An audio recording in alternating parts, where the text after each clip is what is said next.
Imagine hiking an ancient Christian trail.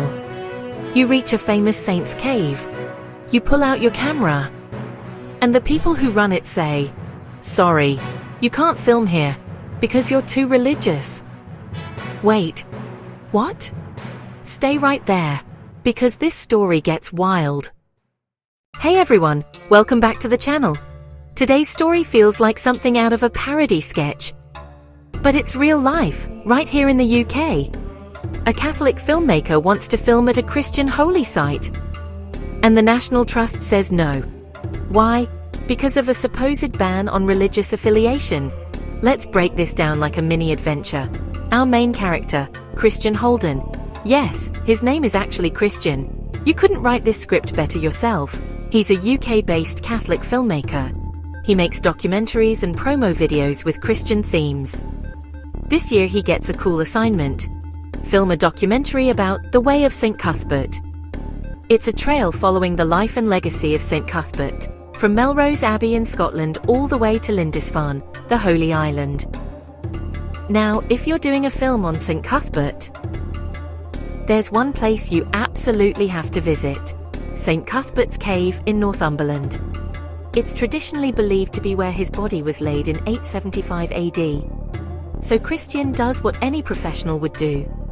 He asks the National Trust, who manage the site, "Hey, can I get permission to film here?" Simple, right? Here's where everything flips. According to reports, the National Trust refuses. They say no to filming at the cave because of a policy against filming with religious affiliation. Let that sink in. A Christian filmmaker telling the story of a Christian saint at a historic Christian cave is told he can't film there because the project is too Christian? No way. It doesn't stop there. The Trust also reportedly didn't like his website, which has strong Christian branding and themes. That's like telling a food channel, "Sorry, you talk about food too much. You can't film in this restaurant." So, of course, people start asking big questions. A Christian human rights group, Voice for Justice UK, says, "Hold on. This looks like discrimination." They point to the Equality Act 2010. That's the UK law that says you can't treat people unfairly because of things like religion or belief. Their argument is simple. If the reason for saying no is that the filmmaker or the film is religious, that could be breaking the law. And they're extra annoyed because the National Trust is a charity, trusted to look after the nation's heritage, including Christian heritage. So the big question becomes, is this about neutral rules? Or is this about pushing Christian content to the side? And here's where the story zooms out.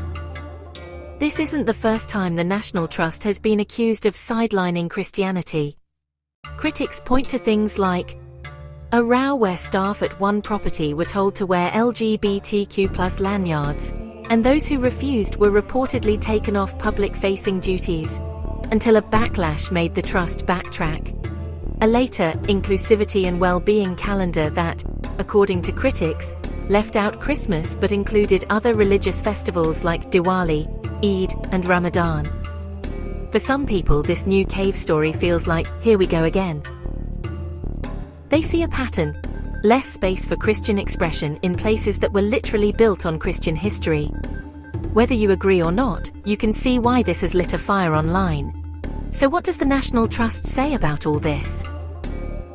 A spokesperson has told reporters they're reviewing what happened. They say they welcome everyone to their sites, look after chapels, churches, and other religious places, many of which are still used for worship. And they say they don't have a formal policy banning religious filming. So now we've got a clash of stories. On one side, a filmmaker who says, "I was blocked because my work is Christian." On the other side, an organization saying, "We welcome everyone. This might be a mistake we're reviewing." And that leaves a big question hanging in the air. So what do you think? Is this a one-off admin blunder that got blown up online? Is it a misunderstanding about a vague internal rule? Or is it a sign that Christian stories are slowly being squeezed out of public life? Because if a saint's cave isn't allowed to be associated with a saint's story on camera, what exactly are we preserving? Honestly, it feels like telling kids, you can visit the chocolate factory. But no talking about chocolate, okay?